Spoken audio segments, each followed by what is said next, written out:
you are using, whatever literature you are surfing or you are reading, whether it's a book in your hand, whether it's a laptop in your hand, आप जो कुछ भी पढ़ रहे हैं वो सारा का सारा पढ़ के आप एक आइडिया क्रिएट करेंगे, उस क्रिएटेड आइडिया को आप अपने थीसिस के अंदर लिखोगे, तो वो जो आइडिया जहाँ जहाँ से आपने पढ़ के क्रिएट करा है, all that is literature review.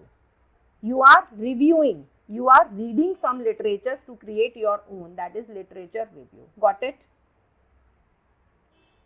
Got it? Yes, ma'am.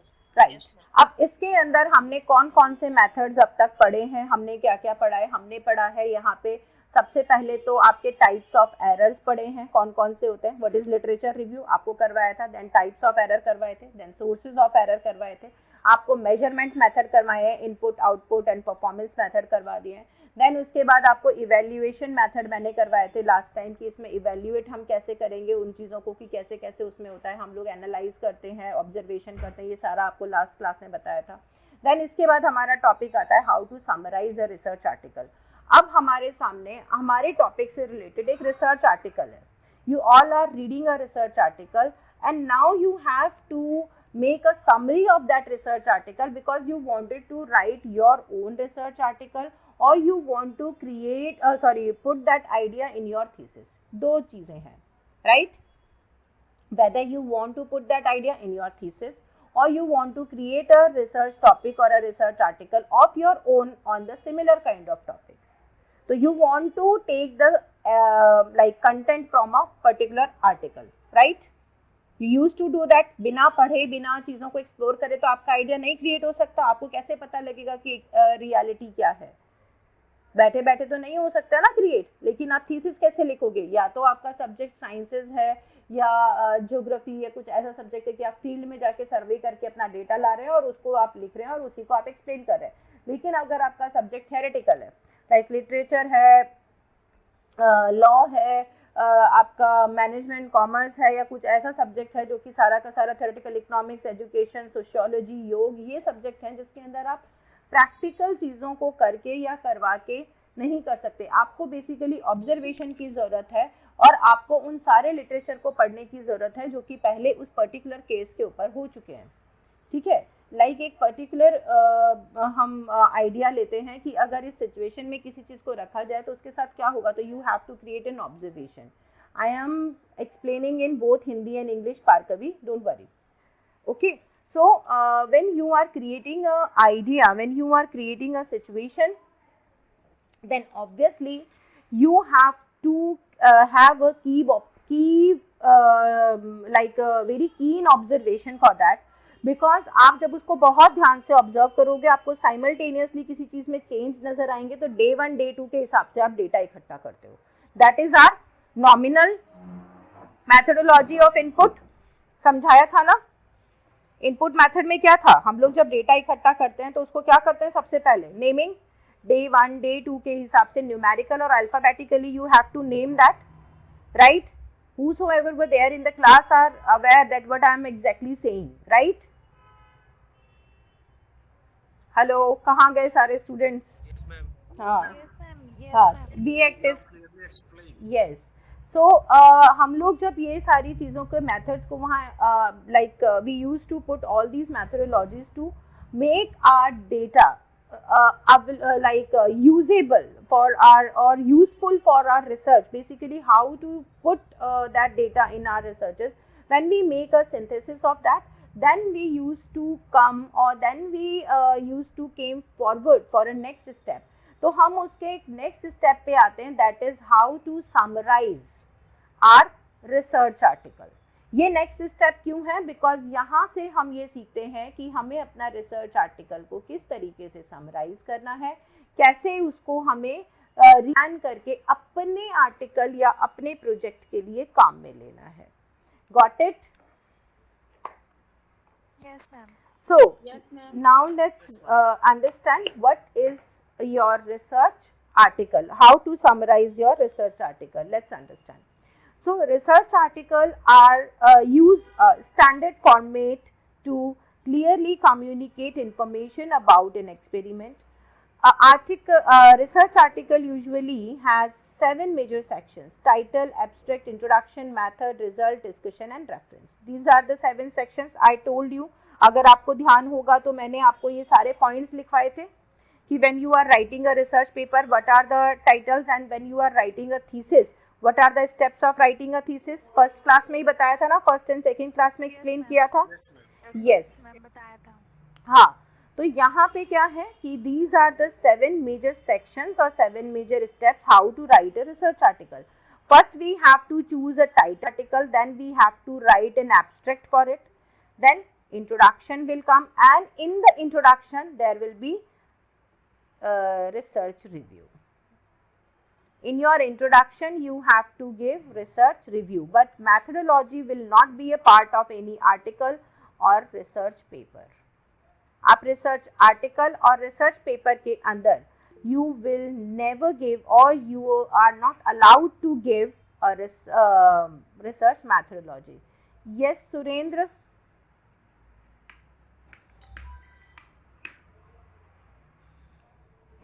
Yes, Surendra? You have raised the hand. Is there any question? Surendra Singh has raised the hand. Is there any question? No. Sarika? Sarika Sudhakar, you have raised the hand. Okay, then lower down it. Lower down it. Ma'am, tell me about the abstract of the research topic. I will take one by one. All the topics are there in your syllabus. I will take it sequence wise. Don't worry about it. Okay. First of all, let's take how the classes are going. First, understand what I am taking here, and then your how to write a research paper and article will come there in the syllabus. And then I will take how to choose a title, how to write an abstract. The whole class will be taken how to create an abstract. Okay, what are citation? I will take a whole class for that. Okay, so don't worry about that. All is mentioned there in the research review section, and I will take the classes for that. Now, in your introduction, the research review portion will be there. Then there come the methodology used. Then the explanation of your complete paper will be there, and there come result. It's discussion. Only 2 paragraphs will be consumed in this portion, and then come at the last is references. Okay. Now, determine your focus. What you have to do when you are reading an article, you will see these 7 sections will be there, and determine your focus is like what? The first thing you should do is to decide why you need to summarize the article. First of all, you should understand that whether the research article is of any kind of use to you or not, whether you want to include that in your research or not. So you have to answer the question why you need to summarize it, what kind of portion, what kind of idea it is covering when you are taking that thing in your research, or when you are reading that article in your research. So the first question that you need to, please mute your mic. Who is this? काफी शोर आ रहा है किसी के यहाँ से. Please mute कर लीजिए अपने माइक्स को. ठीक है. तो the first question you need to do is why. Okay, and if the purpose of the summary is to take notes to later remind yourself about the article, you may want to write a longer summary. If you are reading an article, then you need to, what you have to do, you cannot just copy and paste the article ideas from the article to your article. You have to read that article thoroughly and make a summary of it in your own words. That will save you from plagiarism, that will save you from any kind of piracy, that will save you from any kind of copyright things, because you are not taking the idea as it is, but you are taking a summary of it because it is of some kind of use to you in your research article or your research thesis. Got it? आप जो भी research paper पढ़ रहे हैं वो अगर आपके काम का है तो you can not take it as it is. क्योंकि आप प्लेजरिज्म में आ जाएंगे, आप कॉपीराइट एक्ट के अंदर आ जाएंगे, आप पायरेसी के अंदर आ जाएंगे, आप वो चीज़ें यूज़ नहीं कर सकते। तो आपको क्या करना पड़ेगा, अपने वर्ड्स में उसकी समरी क्रिएट करके आपको वहाँ लिखनी पड़ेगी और आपको उसे अपने पेपर में या अपने थीसिस में यूज़ कर सकते हैं। आप उसे कम्प्लीटली यूज़ कर सकते हैं, कोई दिक्कत नहीं है। लेकिन कहाँ है दिक्कत, अगर आप उसे ले रहे हैं क्या कहते हैं डायरेक्टली। ठीक है, yes Nityanand. Madam, you said that we can read the literature of others. We can take a summary from there in our own words. But in the last, we have to mention the references. Yes. Correct? Yes. In that, we have to quote this. No, there is literature no need if you no. whatever is published. See, if you have, like, if you are reading an article and you find some interesting line is there which is related to your topic and you want to take it as it is, then do put it into the quote and mention the name of the scholar, right? If you don't matlab there is no need to put some lines or some phrases or a quotation as it is, then you can make a summary and in the reference you can give the reference of that particular article. That's it. The problem is that maybe this can be happen for the literature work, but somebody from a science background or maybe some doing a research, in those cases, if somebody is taking some formula or maybe some reactions or maybe some what you call that standards, in that case, we cannot summarize that. But we No. will take as a whole. See, someone some scholar must not have created some formula or have not developed some standards, but they were also using the common formula to take some kind of results, to show some kind of results out of the components, right? If you are a science student, then they must be using like two components and putting a formula and following a particular standard to find out the result. And if you are reading the particular article and you want to follow the same, you can do it, but you have to give the reference to that. But if you are using it as it is, there is no need to put that the quotes, because that standards they are following must be mentioned somewhere publicly, right? For the reading of the student, as a reading literature or is like something to be given as a course to the students. And that formula must be, if I have created some formula to find out a mathematical equation and that has been accepted worldwide, then that is a common thing, anyone can use it. Okay. You don't need to put Okay. any kind of quotations for that. Okay. ठीक है, अब trigonometry के इतने formulas हैं, इतने mathematical formulas हैं, इतने आपके साइंटिफिक केमिस्ट्री के फिजिक्स के फॉर्मूलाज हैं, उन सबको जब हम लगाते हैं या हम शो करते हैं अपने थीसिस के अंदर, तो we don't put a quotation ना। हम कोटेशन कहाँ करते हैं, हम लोग तो उसे लगाते हैं और अपना रिजल्ट दिखाते हैं कि I am using this idea and this is the idea. You can give a explanation to that this particular idea is being invented by so and so and have been used by many scholars, and now you can do it. You don't need to even give the proper reference to that. Yeah. Okay. Yeah. Okay. That's Yes Neetu. Is there any application? Is there any application or any app which we download the like summarizing the all these things?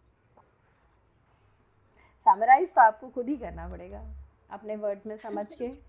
उसके लिए कोई application या कुछ नहीं है। देखो, बहुत सारे सॉफ्टवेयर होते हैं, टू बी वेरी फ्रैंक, बहुत सारे सॉफ्टवेयर होते हैं।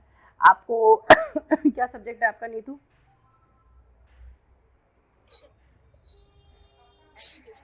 एजुकेशन सब्जेक्ट है आपका, ठीक है। अब अगर आप एजुकेशन के कुछ पेपर्स पढ़ रही हैं, थीसिस पढ़ रही हैं and you want to take a content जो कि आपका प्लेगरिज्म में ना आए, तो पैराफ्रेजिंग टूल्स होते हैं, ठीक है। और ऐसे बहुत सारे सॉफ्टवेयर्स हैं, पैराफ्रेजिंग टूल्स हैं, लाइक प्लेगएक्स करके आपका टूल होता है, सॉफ्टवेयर होता है, जिसके अंदर आप अपनी पूरी थीसिस को चेक कर सकते हैं, जहाँ जहाँ प्लेगरिज्म है उसको फिर से पैराफ्रेज करके या अनदर वर्ड्स के अंदर आप लिख के अपना काम चला सकते हैं। तो ऐसे बहुत सारे टूल्स हैं, लेकिन बेटर है कि आप थोड़ा सा मेहनत खुद करें और उसको अपने वर्ड्स में लिख लें, तो कहीं प्लेगरिज्म आता ही नहीं है। But still, if you want to use some tools, then there are many paraphrasing tools, जिसमें आप किसी भी sentences को या particular एक paragraph को या article को डालेंगे, तो that used to change the whole language, but not the word limit will not change। ठीक है, summary के अंदर आपको छोटा करना होता है, वो समराइज नहीं करता, समराइज करने का कोई टूल नहीं है, पैराफ्रेजिंग टूल अवेलेबल है, ठीक है। Okay, thank you ma'am. Most welcome. हाँ जी Megha. Ma'am I have a question that you told कि अगर आपको कोई स्कॉलर की कोई लाइन, पर्टिकुलर लाइन अगर आपको अच्छी लग रही है तो आप उसको जस्ट कॉपी पेस्ट कर सकते हो। हाँ। बट मैम इस पूरे रिसर्च पेपर में हम कितना परसेंट जो है हम कॉपी पेस्ट कर सकते हैं किसी स्कॉलर का? देखो प्लेगियरिज्म जो होता है वो 9% होता है, लेकिन अगर आप कोटेशन दे के नीचे उसको रेफरेंस दे देते हो तो वो प्लेग में नहीं आता, ठीक है। तो आप यूज़ कर सकते हो, देखो तब भी 12% तक आप कोटेशंस या फ्रेजेस यूज़ कर सकते हो, उसके बाद नहीं। एक थीसिस का 10 to 12% अगर आप कोटेशन लिख रहे हैं तो एक्सेप्टेबल है, लेकिन इससे ज़्यादा कोटेशंस ही कोटेशंस अगर आपकी थीसिस में नजर आएंगे तो that is not acceptable. Quotation you mean to say quotation का मतलब होता है कि जब आप किसी की लाइंस को लेके उसको डबल कोट्स के अंदर हम लिखते हैं ना, वो हाँ सेइंग्स हो गए, फ्रेजेस हो गए, बता तो रहे हैं, ठीक है। हाँ हाँ हाँ हाँ ठीक है। हाँ करुणा बताइए बेटा, करुणा बोलो बच्चा। जो थीसिस है वो मिनिमम कितने पेजेस की होनी चाहिए? मिनिमम 180। 180? हाँ जी, मिनिमम 180, मैक्सिमम 220। उसके बाद आपकी बिब्लियोग्राफी, अपेंडाइसेस, ऐसे बहुत सारी चीज़ें आ जाती है जिसके अंदर वो पेजेस बढ़ के 250 तक हो जाते हैं। तो 180 से 220 is a standard size of thesis. आपका अगर सब्जेक्ट बड़ा है, आप ज़्यादा लिखना चाहते हैं लिख सकते हैं, नो वन विल मतलब ऑब्जेक्ट इट, कोई ऑब्जेक्शन नहीं है, लेकिन स्टैंडर्ड साइज 180 से 220 पेजेस का होता है, ठीक है। ओके, वो फॉन्ट साइज आपको दिया जाएगा, जितनी लाइन आ रही है उतनी लिखी जाएगी। अब वो तो मैं क्या बताऊँ, जैसे A4 साइज की शीट है, अब इस पर जितनी लाइंस आएंगी वो आएंगी, there is no such criteria, but आपको उसमें पूरा दिया जाएगा कि टाइम्स रोमन या एरियल यूज़ करना होगा, और साइज शायद 12 रहेगा। हाँ फॉन्ट साइज अब 12 ही है। क्या चाहिए? ठीक है। हाँ यस सुशील जी। मैडम आपने कहा था कि जब हम रेफरेंसेस देंगे तो उसके अंदर 200-250 रेफरेंसेस हम देंगे। हाँ लगभग 200 तक रेफरेंस, बिब्लियोग्राफी, रेफरेंसेस नहीं, बिब्लियोग्राफी इतना चला जाता है। हाँ जी, तो उन्हीं के बिब्लियोग्राफी में हम वही देंगे ना जो पढ़ा है, या उनमें से हमने बिल्कुल जो करा है? बिल्कुल। तो वो 12% में कवर हो जाएंगे सारे? हाँ हो जाते हैं। जिनको भी आपने रेफरेंसेस या बिब्लियोग्राफी में मेंशन कर दिया वो तो वहाँ काउंट ही नहीं होते ना। अच्छा, उनके जो फ्रेजेस हमने लिए वो काउंट नहीं होते? काउंट नहीं होते। आपका बिब्लियोग्राफी जो आपने पेजेस लिए हैं ना, जो आप बिब्लियोग्राफी कह रहे हो, बिब्लियोग्राफी तो बेसिकली आपका एक्सक्लूड कर दिया जाता है। जो रेफरेंसेस और बिब्लियोग्राफी के 5-10 पेज होंगे ना, वो तो हटा देंगे। केवल आपका जो टेक्स्ट जो आपने टेक्स्ट लिखा है ना, उसको एक सॉफ्टवेयर जैसे आते हैं, टर्निटिन आता है, आपका उरकुंड आता है, ये 2 ही ट्रस्टवर्दी हैं। इनके अंदर आपकी थीसिस को पूरा अपलोड कर दिया जाता है। आपसे सॉफ्ट कॉपी मांगी जाएगी पेन ड्राइव में, उसे इनमें अपलोड कर दिया जाएगा। एंड जहाँ पे भी डबल कोट्स लिख के आपने नीचे मेंशन कर रखा है, आपकी बिब्लियोग्राफी एक अलग उसमें डाली जाएगी। जहाँ जहाँ वो बिब्लियोग्राफी और रेफरेंसेस हैं उन सब चीज़ों को एक्सक्लूड कर देंगे, वो येलो में आ जाता है। और बाकी जो मैच करेगा, जो उसके अलावा कंटेंट मैच कर रहा होगा, वो सारा रेड में या जो भी कलर उसमें डाला हुआ होगा उसमें आ जाएगा कि इतने इस रेड कलर के कंटेंट का कितना % है। तो आपका जो प्लेगरिज्म है वो प्लेगरिज्म 9% के अंदर होना चाहिए। 9% तक प्लेगरिज्म की कोई बात हाँ, अगर आपने तब भी ज़्यादा नहीं कर सकते आप, वो भी 10% तक ही कर सकते हैं यूज़, इससे ज़्यादा नहीं। बहुत ज़्यादा कोटेशंस होंगी, किसी की सेइंग्स होगी, तब भी आपको दिक्कत होगी। तो वो हर एक चीज़ को उरकुंड आपकी हर एक चीज़ की रिपोर्ट दिखाता है। मैं आपको जो मेरी रिपोर्ट थी थीसिस की, मैं आपको दे दूंगी, वो डिटेल्ड होती है, 10-12 पेजेस की निकलती है। उसमें आपका सारी रिपोर्ट आती है कि इस पेज की इस लाइंस के अंदर इतना प्लेगरिज्म है, उस रेफरेंस से लिया गया है, वहाँ सारे सोर्सेज आपके खुल के आ जाते हैं, आपने कहाँ से कौन सी चीज़ ली है, और वो पूरा इंटरनेट पे जितने भी मैटर अपलोडेड है वो सारा वहाँ आ जाता है। कुछ बुक्स क्या होती हैं, जैसे योग की कुछ बुक्स हैं, या आपका तो सब्जेक्ट योग है तो आपको बेनिफिट हो सकता है, कुछ बुक्स ऐसी हैं जो ऑनलाइन कभी गई नहीं, ऑफलाइन ही है, अगर आप उनका कंटेंट यूज कर रहे होगे तो आपका प्लेगरिज्म में नहीं आएगा। अगर जो आजकल लगभग सारा मटेरियल सब ऑनलाइन पब्लिश कर ही देते हैं, तो ऑनलाइन जिसने भी अपलोड कर रखा होगा, इवन पीडीएफ भी डाल रखा होगा, तो आपका प्लेगरिज्म में आ जाएगा। ठीक है, और किसी का कोई क्वेश्चन है? मैम ड्यूरिंग द पीएचडी हमें कितने रिसर्च पेपर पब्लिश करने होते हैं? बेटा पहले था 2 से 3, अभी शायद यूजीसी ने वो नॉर्म कैंसिल कर दिया है, तो आप लोग लकी हैं, अभी आपको कुछ अकॉर्डिंग टू यूजीसी नॉर्म 2022 जून, आप लोगों को अभी कोई मैंडेटरी नहीं है कि सेमिनार अटेंड करना है या पेपर पब्लिश कराने हैं, जबकि ये कोरोना टाइम वाले जितने भी स्टूडेंट्स थे इनके लिए भी कंपलसरी था, बट शायद 2022 वाले इस रूल में ये भी मेंशन है कि जो कोरोना पीरियड से आ रहे हैं उनके लिए सेमिनार अटेंड करना कंपलसरी नहीं है, केवल पेपर पब्लिश कराना, और आप लोगों को शायद 2 पेपर यूजीसी केयर में पब्लिश कराने पड़ेंगे। Thank you ma'am. हाँ, बाकी देखो यूनिवर्सिटी क्या कहती है, क्योंकि रूल्स तो अभी आगे आपका कोर्स वर्क ही चल रहा है, तो शायद आपके बैच पे तो इम्प्लीमेंट होगा ही, तो मोस्ट प्रोबेबली आपको शायद ज़रूरत ना पड़े ज़्यादा। ठीक है, बट बेटर रहता है अगर आप अपनी थीसिस के ड्यूरिंग पे 2 पेपर एटलीस्ट पब्लिश कराएं, आपको नॉलेज मिलेगी कि आप कहाँ लैग कर रहे हैं, आपको प्रेजेंटेशन आएगा, अपने थीसिस के प्रेजेंटेशन में वो चीज़ें बहुत हेल्प करती हैं। ओके मैम, तो मैम बोलिए बोलिए। मैम ये पूछ रहे थे कि तो क्या अभी हमारे बैच में, मतलब इस बैच में पेपर पब्लिश करवाने पड़ेंगे? मुझे आइडिया नहीं है, मोस्ट प्रोबेबली तो नहीं। अच्छा ठीक है ma'am, thank you. Ma'am book की भी सेम कंडीशन है या बुक में भी कुछ ऐसा है? जैसे एक तो पेपर हुआ, एक हमारा पूरा बुक के रिगार्डिंग बताएंगे मैम प्लीज? कौन सी बुक के अकॉर्डिंग मतलब? एक अभी कोई पेपर हम पब्लिश करना चाहते हैं या फिर मैं अपनी खुद की कोई बुक उसमें डालना चाहती हूँ, तो उसको एक ऐसे कंपल्शन नहीं, बुक नहीं होता, बुक नहीं होता। जो आपका टॉपिक फाइनलाइज होगा, आपकी सिनॉप्सिस जो फाइनलाइज होगी, उसी से रिलेटेड 2 पेपर होते हैं। बाकी तो आप कितना भी पब्लिश करो मत करो, उससे कोई मतलब नहीं है। जो आपकी थीसिस का टॉपिक है उससे रिलेटेड 2 पेपर होने चाहिए। ठीक है, यस अरुण। जैसे आपने बोला कि कंपलसरी नहीं है।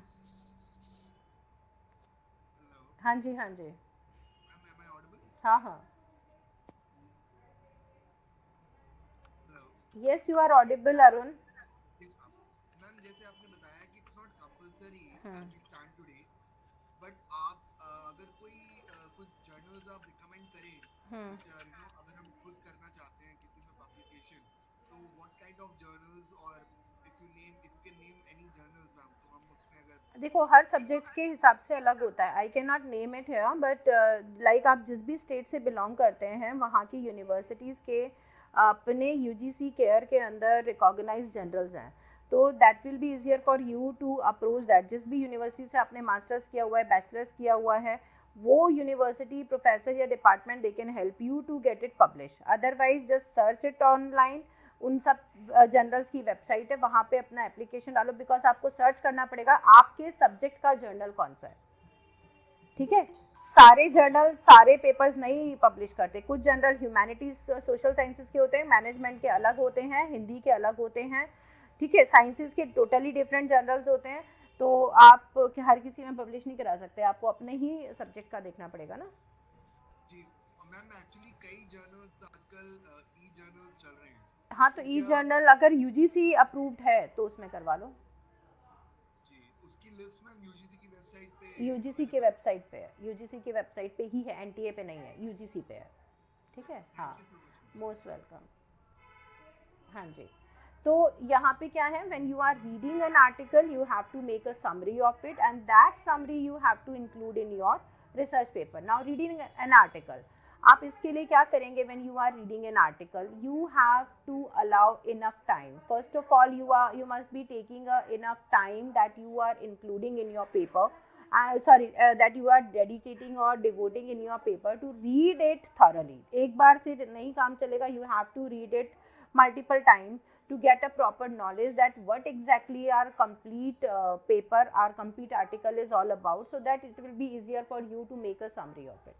Then second thing is scan the article first. Scan the article means you have to go through that what kind of format it is following. APA and MLA are referencing format. So you should know that what kind of format it is following, what is the research question the scholar has asked in this paper, what is the hypothesis of the scholar who has written the paper, how the hypothesis was tested in the research article, what are the findings which are being given here, and how the findings were interpreted, how he has judged or evaluated his findings and have talked about it. So these are the articles. In your abstract, the research scholar must have talked about the research question. Then in the introductory part, he must have talked about the hypothesis and have answered the research questions. Then the hypothesis which he has created must be tested there, that whether it is true or false, what kind of method he have used to find out the results. Then whether the results are correct or not, that should be figured out, because how he has interpreted the result and has given a justification or argument about it. Then last thing is that the complete discussion is over and in which format he has given the references. Got it, everyone? Yes, ma'am. Yes. Right, right. If there is any confusion, you can ask me. Now, next point is read the depth and read interactively. It's like you have to, that is what I have asked, that you have to go through the article multiple times. In one time, you cannot say that you have understood it and you can say that yes, I get to know about it very properly and I don't need to go for the reading. No, you have to read the article in a very depth. You have to understand each and every aspect what is being written from a multiple views. It's not that yes, for example, I'm taking a question that I have written a research paper on the myth of Adam and Eve. Okay, I'm writing a research paper. Let's consider that I'm writing a research paper on the myth of Adam and Eve, that whether Adam and Eve was there or they are the myth being narrated by the mythological books. ठीक है, ये मैंने एक question create करा. तो यहाँ research question क्या है मेरा, बताओ. What is the research question?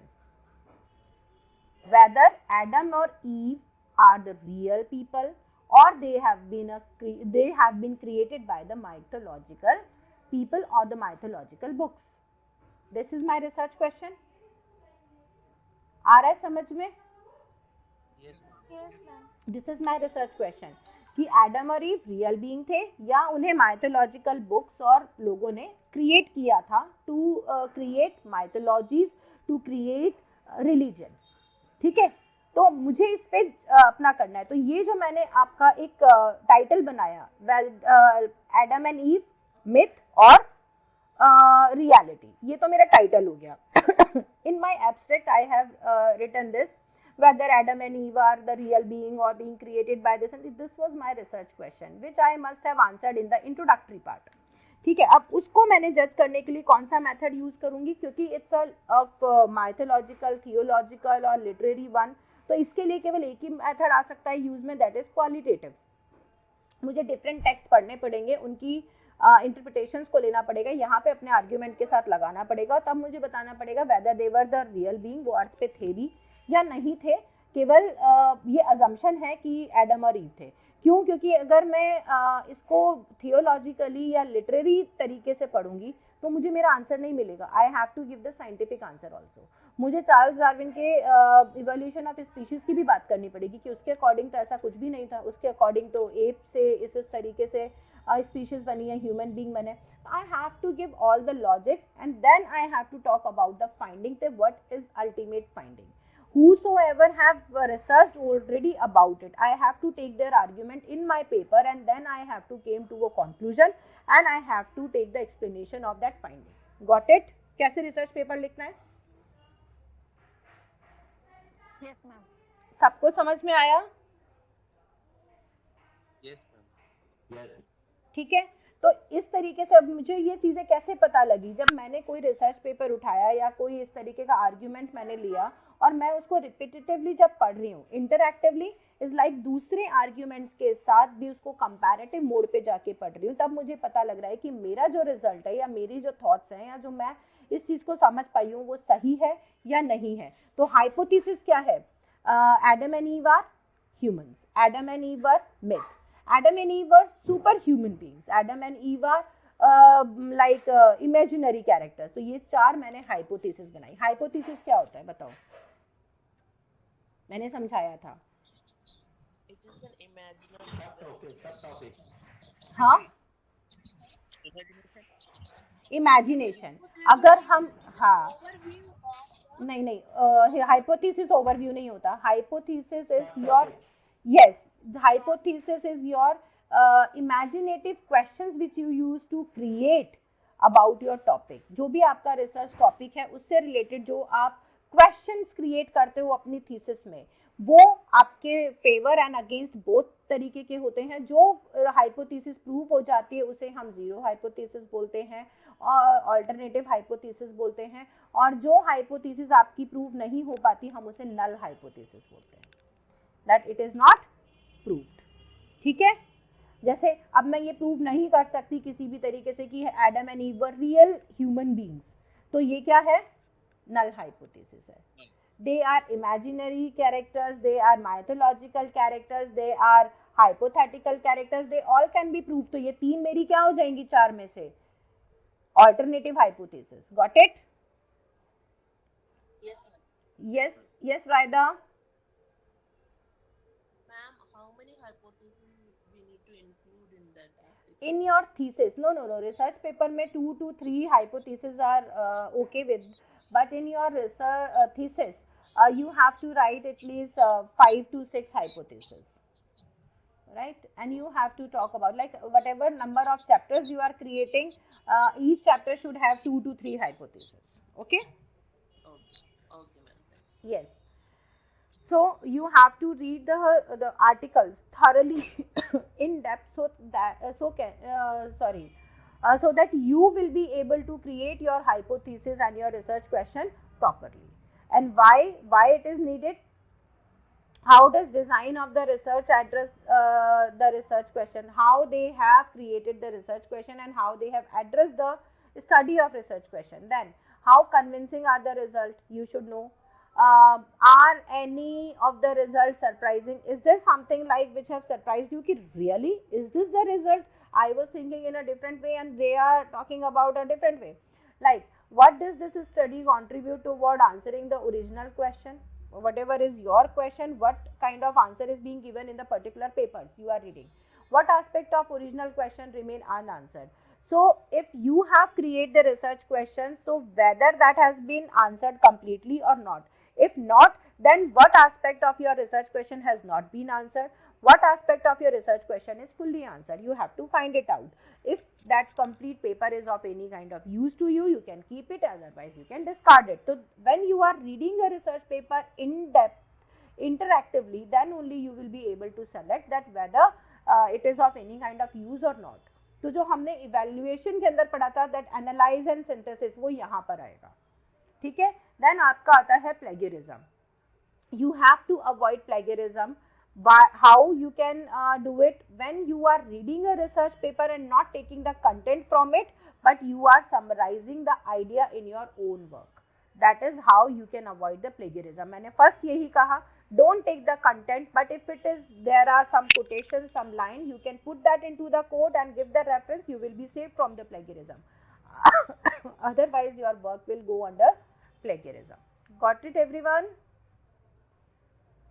Hello ma'am. Yes.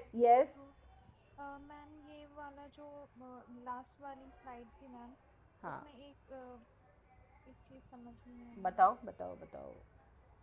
कौन सा? मैम ये जो है what aspects of the original question remain unanswered, ma'am ये एक बार और एक्सप्लेन करें। Like I have made a question, I have asked a research question whether Adam and Eve are the real being or they are mythological characters और imaginary one.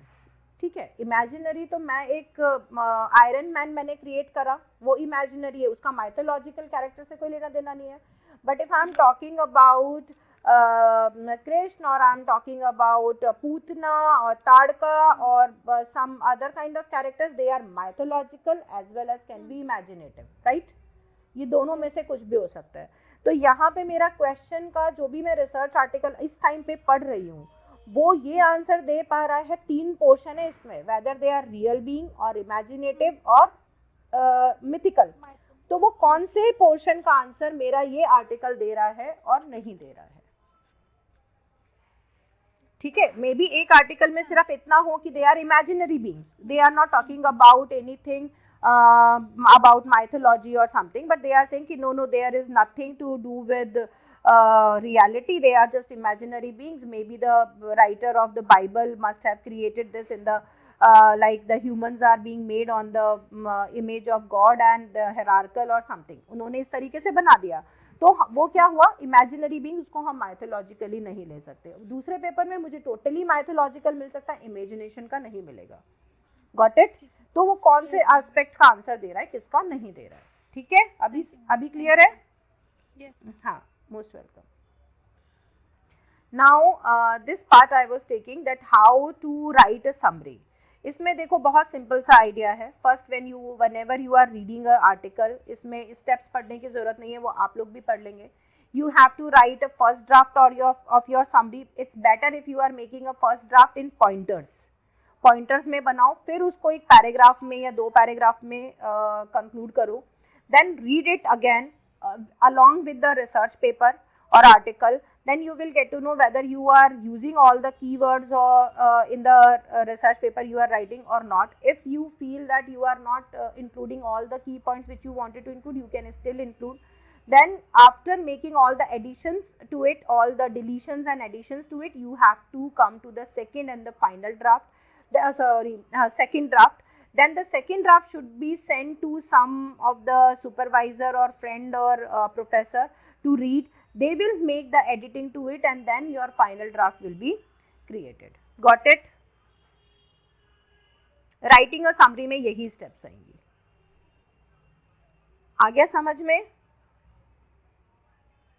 कोई confusion है तो बताओ. हाँ जी बताइए.